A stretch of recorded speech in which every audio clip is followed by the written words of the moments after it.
O RB Notícias está de volta. E o meu parceiro, Hermano Renan, está lá em Brasília para uma entrevista exclusiva com o governador de São Paulo, João Dória. Olá, Hermano, é com você.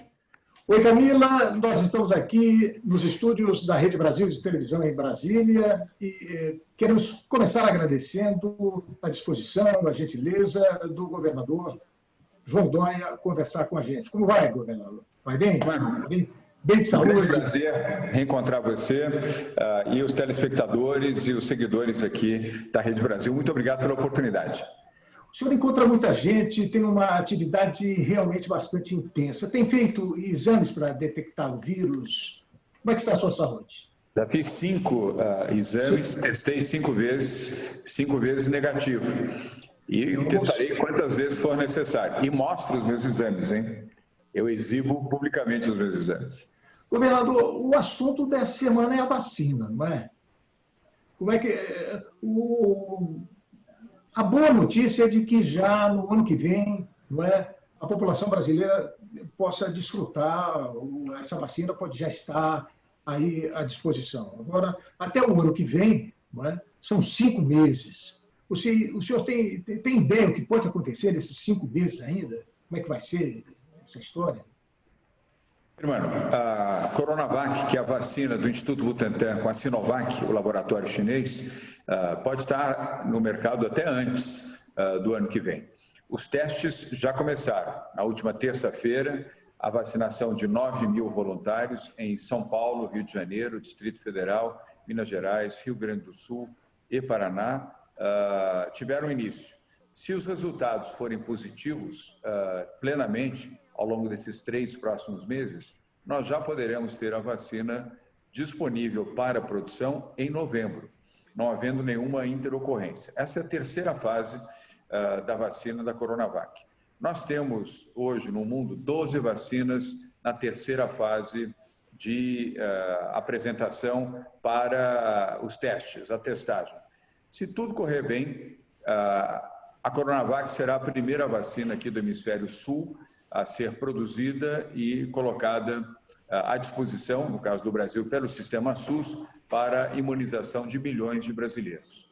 Então, razão de felicidade, razão de orgulho para São Paulo e para o Brasil, que a vacina será produzida aqui. Ela não é uma vacina importada, não há mal nenhum em que uma vacina seja importada, mas o domínio da tecnologia e a produção feita aqui nos dão total segurança de que ela estará disponibilizada para o sistema SUS já em novembro, em etapas, evidentemente, porque o Instituto Butantan terá capacidade de produzir até 120 milhões de unidades desta vacina num prazo aproximadamente de 3 a 4 meses. Neste período, você faz a vacinação gradual. Os grupos de risco, profissionais de saúde, médicos, paramédicos, enfermeiros, fisioterapeutas, policiais, integrantes das forças militares e também Polícia Militar, Polícia Civil, e aí você vai graduando os grupos de risco também, as pessoas com mais de 60 anos, as pessoas com comorbidade, as pessoas portadoras de deficiência, e aí vai fazendo a vacinação de todos. Ou seja, no cenário positivo, em novembro já começaremos a ter a aplicação da vacina aqui no Brasil, a Coronavac, a vacina do Butantan com o laboratório Sinovac. Vamos que tenhamos alguma interocorrência séria nesses 9 mil médicos e paramédicos que estão recebendo a vacina e participarão dessa terceira fase de testes. Isso pode implicar em mais 1 ou 2 meses de testes adicionais sobre efeitos colaterais. Isso indicaria mais o mês de novembro e ou também o mês de dezembro. Aí em janeiro nós já teríamos a vacina sendo produzida aqui pelo Instituto Butantan. São 2 cenários. O cenário positivo, nenhuma interocorrência, conforme mencionei, passados esses 90 dias, em novembro, a vacina começa a ser produzida aqui em São Paulo, no Instituto Butantan. Se houver alguma interocorrência, vai exigir de 30 a 60 dias adicionais de pesquisa sobre efeitos colaterais, e aí em janeiro nós já teremos a vacina disponibilizada para o atendimento a milhões de brasileiros, e a partir daí a vacinação em massa para a imunização dos brasileiros. Uma grande contribuição do Instituto Butantan, do governo de São Paulo, em colaboração com a Anvisa, com o governo federal, para vacinar não apenas os brasileiros de São Paulo, mas todos os brasileiros no país. Na pior das hipóteses, nós teremos essa vacina em janeiro do ano que vem. No início do ano que vem. É bastante seguro fazer essa afirmação, Hermano, porque você, quando tem uma vacina, e repito, nós temos 12 vacinas no mundo sendo testadas na terceira fase nesse momento. Vacinas que chegam à terceira fase, elas já, na segunda fase, já foram testadas com humanos também. Não no universo, eu diria, expressivo, como é o caso da Coronavac, da vacina do Instituto Butantan. São 9 mil voluntários. Mas a própria Coronavac já teve mais de 400 voluntários que receberam a vacina na fase 2 e passaram muito bem e foram imunizados em relação ao coronavírus. Esta e outras vacinas, ao entrarem na terceira fase, todas elas terão uma enorme chance de alcançarem resultados positivos até o final do período de testes, que normalmente é de 90 a 120 dias. Então, até que essa vacina comece a ser utilizada, nós teremos aí um tempo considerável. O comportamento da população está lhe agradando, governador? Nesses últimos dias nós tivemos aí uma reação do vírus em São Paulo, tivemos. Isso talvez seja referente ao comportamento das pessoas um pouco mais relaxadas em frente ao vírus. Como é que o senhor considera? Qual a leitura que o senhor faz desses últimos dias e do comportamento até a vacina ser usada pela população em geral? Hermano, por partes. Primeiro, a população, na sua maioria expressiva, tem se comportado bem aqui em São Paulo e aceitado as recomendações do governo do Estado e também das prefeituras municipais. A utilização de máscaras, eu tirei a minha agora há pouco para fazer a entrevista com você, estou num ambiente relativamente isolado, portanto, posso, neste momento, não estar usando a máscara. Mas a população aqui em São Paulo, pesquisas indicam que 97% da população no estado tem usado máscaras e usado de forma correta e sempre que é necessário, ou seja, quando saem das suas casas, caminhando ou utilizando algum transporte onde ela esteja ao lado de mais outra pessoa ou outras pessoas também. E, sempre que possível, tem obedecido também o distanciamento social de 1,5 metro. E lavar as mãos com constância ou a utilização de álcool em gel. A população de São Paulo tem respondido bem. Eu tenho que reconhecer e agradecer à população de São Paulo. E quero fazer... governador, a que o senhor atribui essa recuperação do vírus aí? Não, eu queria fazer esse pequeno reparo, Hermano. Nós não tivemos aqui em São Paulo o aumento do número de óbitos. Como é que você contabiliza isso? É a semana epidemiológica. Você não contabiliza isso por um dia. A ciência e a medicina indicam que você tem um período. O período é de uma semana. E é semana a semana que você faz essa contagem para saber se aumentou, se está igual ou se diminuiu. São Paulo não aumentou. São Paulo, no estado, nós estamos no platô com o mesmo número de óbitos para 100 mil habitantes que tivemos nas últimas 3 semanas. O fato de ter 1 ou 2 dias em 7 dias com um aumento não implica necessariamente que a semana epidemiológica foi com um número maior de óbitos do que nas semanas anteriores.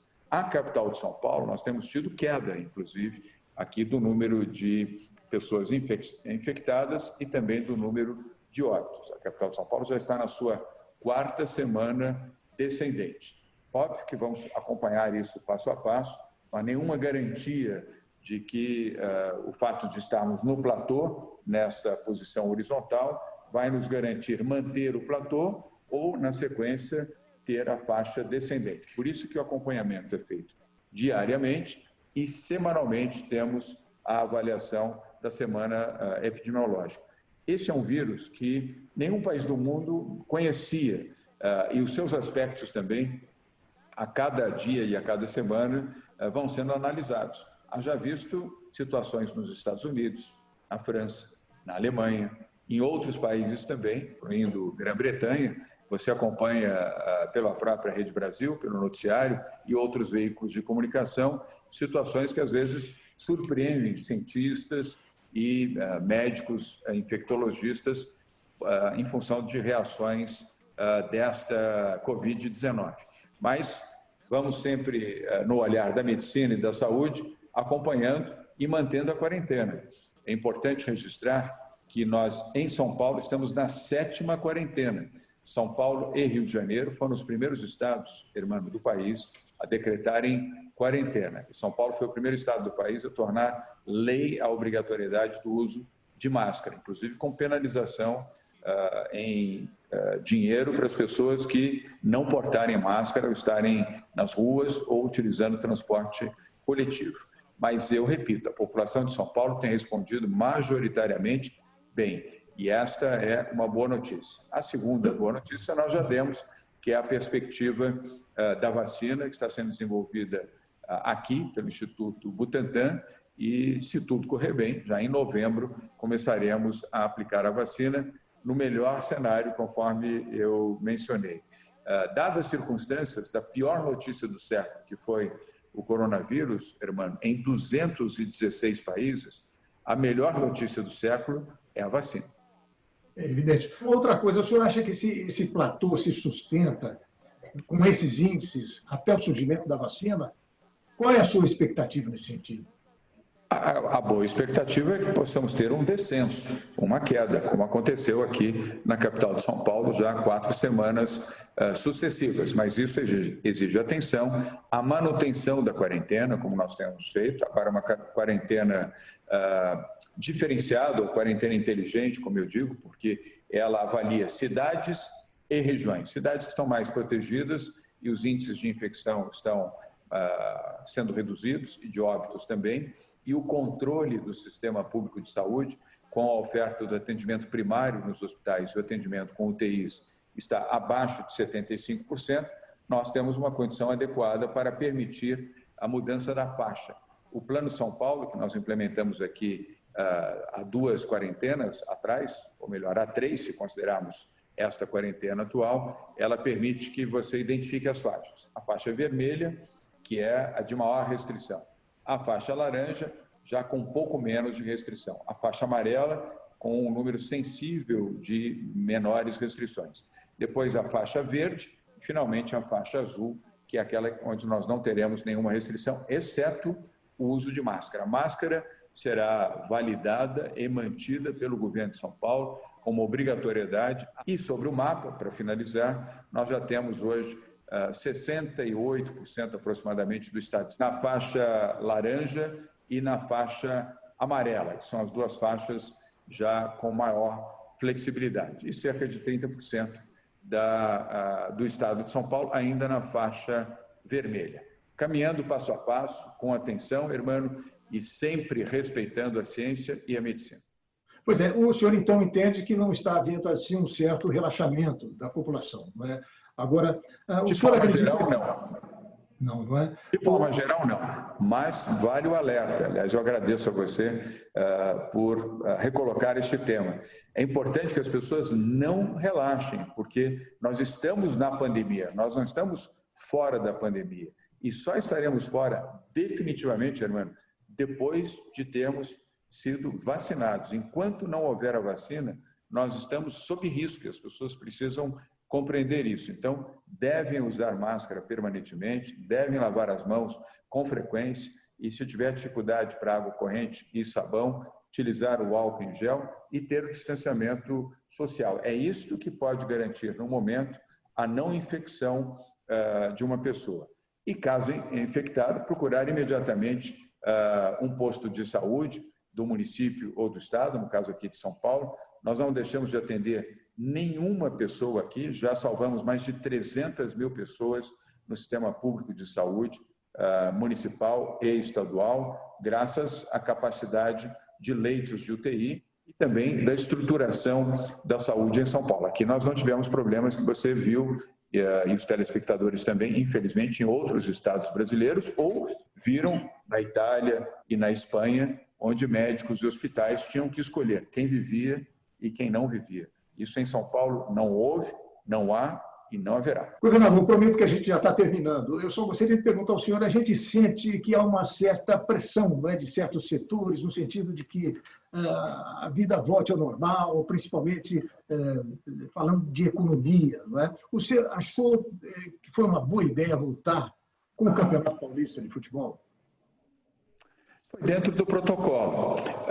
Nós aqui não aceitamos pressões, aceitamos o diálogo, irmão. Dialogar sempre com a sociedade civil, com o mundo do esporte, com o mundo da política, com todos os segmentos que compõem a sociedade civil em São Paulo. Dialogar, sim. Aceitar pressão, não.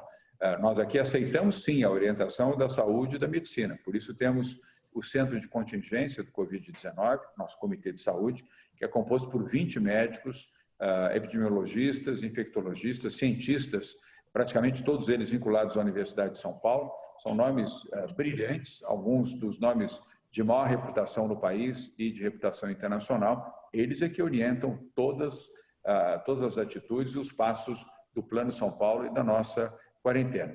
Quanto ao esporte, ele foi aprovado pelo Centro de Contingência para sua retomada dentro estritamente dos protocolos.